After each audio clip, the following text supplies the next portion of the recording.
I'd love to. Again, questions and answers can be just about anything from experience, as I've done, feedback on what you heard, any clarifying distinctions. I'm here, guys. I've got as much time as you need me for. I'm here to say add value. So feel free to say anything. There's no boundaries, and whatever I can do to help, I will do. Anson. I'll ask you what I asked you before. So, like I said, I read that you have to do the things you don't want to do before you can do the things you want to do. So what are the things that you don't like doing? That you basically like your mucky stuff? There's an interesting presupposition there, which states that I think it's coming from the place of, in order to get the goals that you go after, you have to include discomfort and things that you don't want to include. From a clarifying perspective, I don't do things that I don't like to do. And so I don't look for things that I'm uncomfortable with just so I can put myself through them to get where I want. If I see an outcome that I want to have, I've learned how to include the emotional discomforts that will allow me to go through them and get the result. But I don't work on my weaknesses, which I think was one of the questions you're asking. I'm not good at detail. Yeah? I'm a business guy, I'm a vision guy, I'm a big picture guy. I don't do detail. I'm not good at it, I don't like it, and I need detailed people to mop up the mess after me in order to be able to do that. But that doesn't mean to say that I go and say, okay, how can I go and take an MBA? When I dropped out of school at 16, detail doesn't, academia is not my strong point.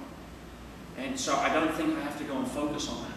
But am I willing, if my goal is big enough and something that I want to do, will I include emotions that are discomforting in order to get there? Absolutely. Does that help? So what don't I like to do? Well, whatever it is, I'll pay somebody else to do it. That makes sense. Yeah. Does that help? Yeah. Cool. Another question? What do you used to talk about in your seminars? Just curious. Great question. There's two general topics that I have. One is business, how to build companies with no money, how to build multi-million-dollar organizations, how to the whole strategy, strategic marketing, stealth marketing, that kind of stuff. Entrepreneurship, impossible goals. The other side is very much psychology, human motivation, human behavior, and you'll find the two marry up very well. See, and in business, you'll have a lot of people, in my experience, that have got great stories in business. They've built stuff that is just awe-inspiring. They've come through more hurdles and obstacles and have succeeded in the face of adversity that their stories just blow you away. But they're not professional speakers. That's a different skill set. So they can get up there and they've got a great story, but they'll put you to sleep telling you it. Conversely, you've got some amazing speakers that can really hold attention, but they haven't built multi-million-dollar companies consistently over time. So sometimes it's nice to be able to come from a background of both to make that distinction. But my main topics are usually inevitably business, because that's what I'm asked to speak on most of the time. But my passion being personal development. You heard Quentin talk earlier about Think and Grow Rich, and someone was talking about The Secret. That kind of stuff I've lived since I was 17, and I've worked with many of the people on The Secret that were friends of mine. It's a beautiful way of being able to invest in yourself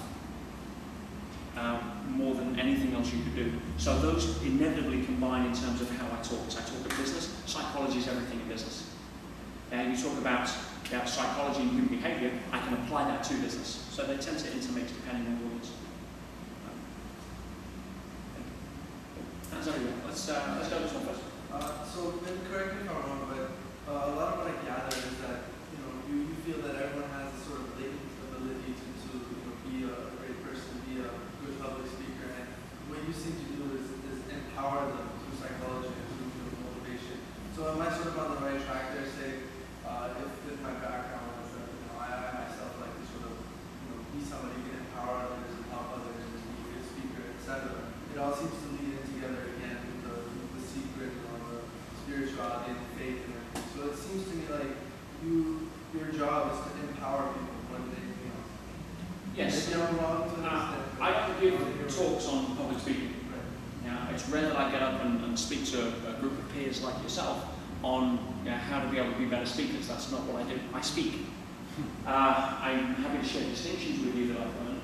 My main role in my life is I'm an entrepreneur. I'm a business owner. So I don't speak for a living.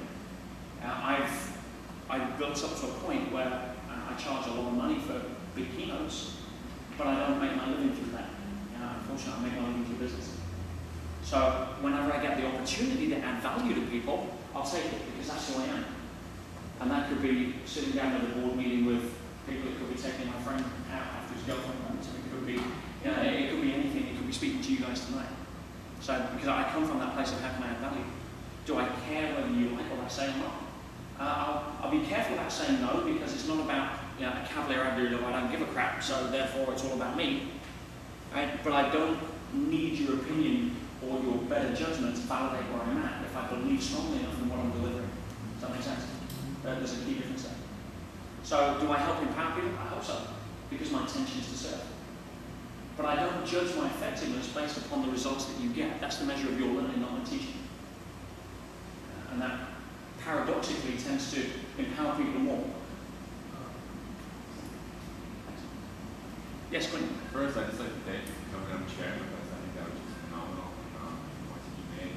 And two things that I really wanted to emphasize that are just so key that you touched on a couple times, that to be successful in business and self-development, what you're trying to get at is just when you go up there being authentic with who you are, being able to service and provide value.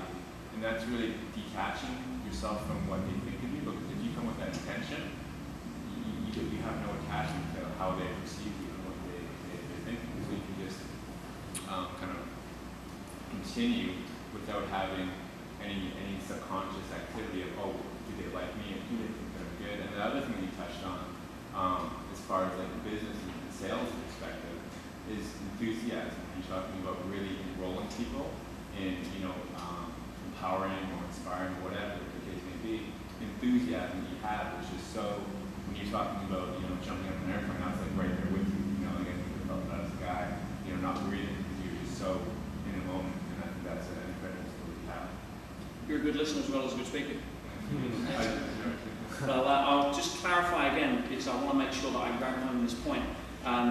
The whole disassociation aspect to it is very powerful because it gets you out of that good opinion of others. Yeah. But there's a fine line there between that and coming under the umbrella of not giving a crap because it's all about me. Yeah. You want to be careful that, as long as the umbrella that you're coming under here is how can I serve and add value, then the paradox is you'll probably get far more feedback and connection from people than if you're getting up there worrying about making that your outcome. Yeah. It's a real paradox. But in terms of, as I say, coming from this place of, I don't need, I'm strong enough in myself, my abilities, and I know my topic enough to not need your validation. I'm always open to feedback. Don't get me wrong. And this isn't about I'm so damn good I don't care what you say. But it comes from a place of I don't need your validation in order to be able to stand up and deliver at the level I deliver at. And again, that's not an ego base, that's an adding value base and confident enough in myself base to be able to get up and do that. So therefore I'm protecting myself against filtering things through adjusting my presentation because I want to be mollycoddled over here rather than risk having a wet fish.